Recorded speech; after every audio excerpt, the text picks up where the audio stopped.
Саламатсыңарбы, балдар? Анда эмесе биз силер менен кыргыз тилин сабагын баштайбыз. Бүгүнкү өтүлө турган жаңы тема Достук фестивали. Достук фестивали жөнүндө силер менен сөз кылабыз.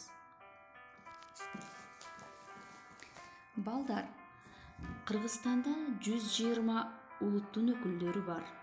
Алар дайыма ынтымакта, биримдикте жашашат. Силер сүрөттөн кайсы улуттун өкүлдөрүн көрүп турасыңар? Карагылачы. Демек сүрөттө кыргыз, казак, өзбек, татар жана корей улутундагы адамдарды көрүп турасыңар.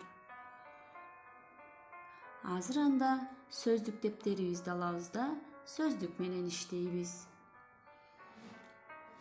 Аймак, территория, өкүл, представитель, фестиваль убагында, во время фестиваля, ар бир улут, каждая национальность, салттар, традиция. Бардыңар жазып алгыла.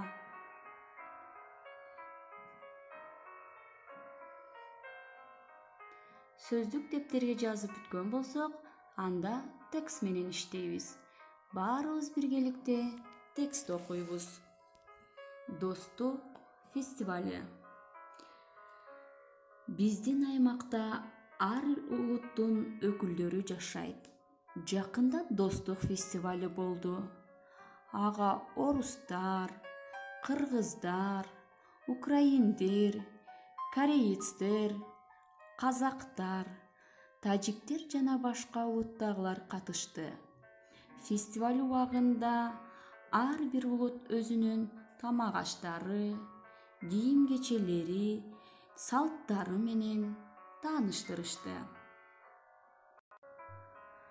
Алар бири-бири менен достошту, дагы жолугушалы деп сүйлөштү. Фестиваль баарына жакты. Балдар, биз текст окуп бүттүк да, анда эмесе суроолорго жооп бергенге аракет кылалы. Кыргызстанда кайсы улуттун элдери жашайт? Алар эмне өткөрүштү? Ар бир улут эмне даярдады? Алар эмне жөнүндө сүйлөштү?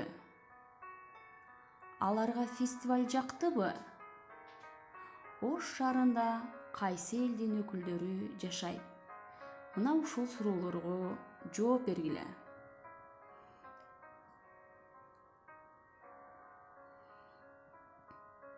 Бул суроолорго жооп тапкан болсок, азыр анда дептерибизди, калемибизди алып, көнүгүү иштейбиз. 3-чү көнүгүү сүйлөмдү толуктап жазабыз. Көп чекиттердин ордуна керектүү сөздөрдү маанилик жактан жайгаштырып, дептерибизге жазабыз.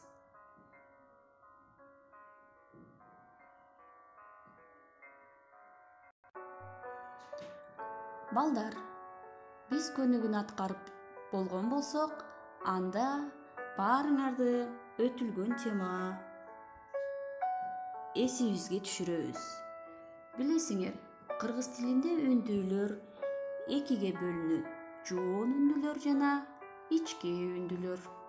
Жоон үндүүлөргө А, О, Ы, У.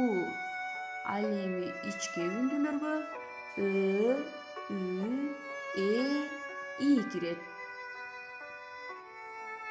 Бир сыйра эсибизге түшүрүп алган болсок, анда үй тапшырмасын ушул жоон жана ичке үндүүлөр боюнча аткармакчыбыз.